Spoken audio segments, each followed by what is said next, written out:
اگلا سوال ہے، عوام میں یہ بات مشہور ہے کہ جس نے ایک دفعہ بھی کلمہ پڑھ لیا یا مرتے وقت پڑھ لیا تو سیدھا جنت میں جائے گا، کیا یہ درست ہے؟ تو اڈی عقل مندی ہے کہ انج ہوئے گا؟ یہ جو لوگ سوال لکھ کے بھیجتے ہیں وہ بھی ذرا اپنی عقل استعمال کریں نا، کہ کیا اتنی سستی جنت بک رہی ہے؟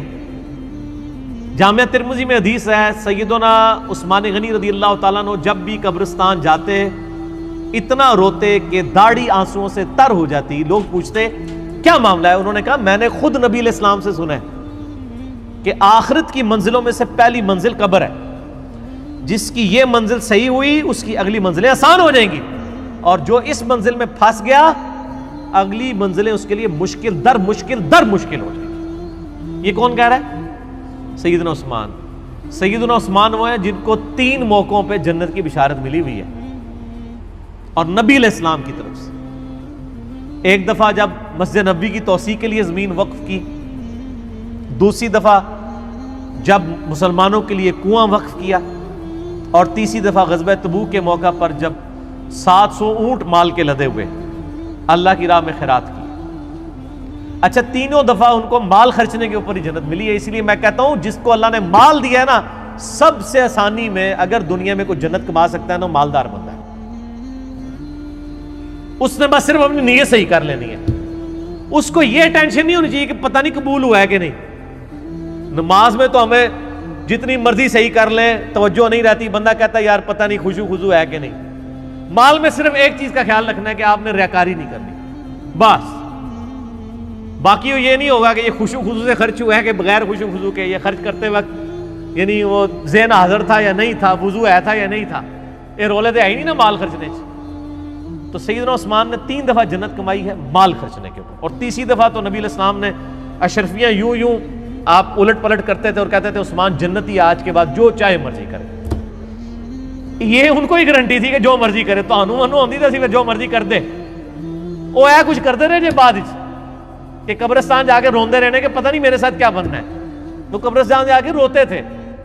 اس کو ہم کہتے ہیں نا، عقل نہ ہوئے تھے موجیں ہی موجاں، عقل ہوئے تھے سوچیں۔ جسے عقل نہ ہو وہ من بوجھی زندگی گزارے گا، اور جسے عقل ہوگی وہ سوچ کے پاگل ہوگا کہ یار میرے ساتھ بننا کیا ہے۔ سیدنا عثمان غنی رضی اللہ تعالیٰ عنہ، میں نے اس لیے بیان کیا تاکہ آپ کو اس حوالے سے سینسٹیوٹی کلیئر ہو۔ یہ جو آپ کو ایم ای پبلک میں مشہور کر دیا ایک دفعہ کلمہ پڑھا جنت میں جائے گا، یہ پوری حدیث صحیح بخاری میں موجود ہے۔ مشکات میں بھی آپ کو یہ کتاب الایمان چیپٹر میں شروع میں حدیث مل جائے گی کہ نبی صلی اللہ علیہ وآلہ وسلم نے فرمایا، جس شخص نے گواہی دی لا الہ الا اللہ محمد رسول اللہ کی، وہ جنت میں جائے گا، سوائے اس کے کہ جس نے انکار کر دیا۔ صحابہ نے کہا یا رسول اللہ صلی اللہ علیہ وآلہ وسلم، کون ہوگا جو جنت میں جانے سے انکار کر دے؟ سوال تو بڑا جینون تھا کہ ایک بندے نے کلمہ پڑھ دیا اور اب وہ جنت میں جانے سے انکار کر دے۔ آپ صلی اللہ علیہ وآلہ وسلم نے فرمایا، جس نے میرا حکم مانا وہ جنت میں جائے گا، اور جس نے میری نافرمانی کی اس نے جنت میں جانے سے انکار کر دیا۔ اونٹ تسی کہندے رہو جناب وہ داڑھی میں اسلام نہیں، اسلام میں داڑھی ہے، نمازوں میں اسلام نہیں ہے، نماز اسلام میں ہے، روزوں میں اسلام نہیں ہے، روزے اسلام میں ہے، جو مرضی کہندے رہو اللہ دے بندے ہو، گل ایک ہی ہے، لک وشکار ہے۔ داڑھی اسلام میں ہو یا اسلام داڑھی میں ہو، بات ایک ہی ہے، دین پہ چلنے کا نام اسلام ہے نا۔ دودھ پینے والے مجنوں تو نہیں اللہ کو چاہیے۔ نبی علیہ السلام فرما رہے ہیں کہ جس نے لا الہ الا اللہ پڑھا وہ جنت میں جائے گا، سوائے اس کے کہ جس نے انکار کیا۔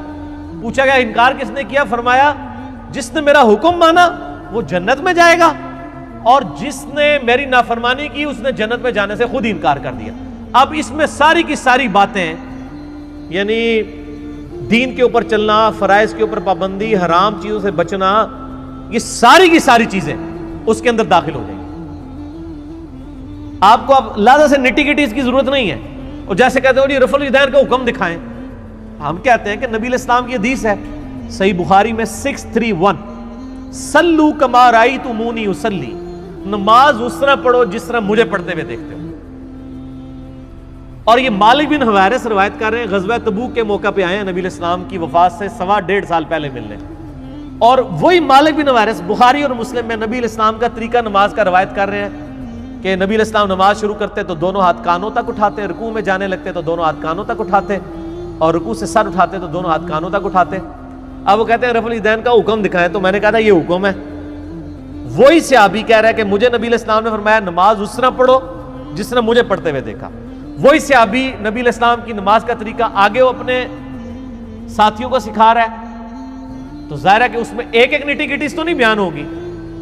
پھر تو ہم کہتے ہیں کہ نبی صلی اللہ علیہ وآلہ وسلم سے آپ ذرا پہلے رفع الیدین کا حکم دکھائیں نا، وہ بھی کوئی نہیں جی کدھرے، وہ بھی عملی ٹرانسفر ہوا ہے کہ نبی علیہ السلام جب نماز شروع کرتے تو جب یہ آپ سے دوسرے تیسرے کا حکم مانے نا، آپ پہلے کا مانیں، ان کو ساٹھا دے چھٹو نا، پہلے اپنا ثابت کرو، تو کہیں گے نہیں وہ تو نبی علیہ السلام نے کیا تو یہ بھی کیا ہے نا یار، ٹھیک ہے، میٹھا میٹھا ہاپا ہفتے کوڑا کوڑا تھو تھو۔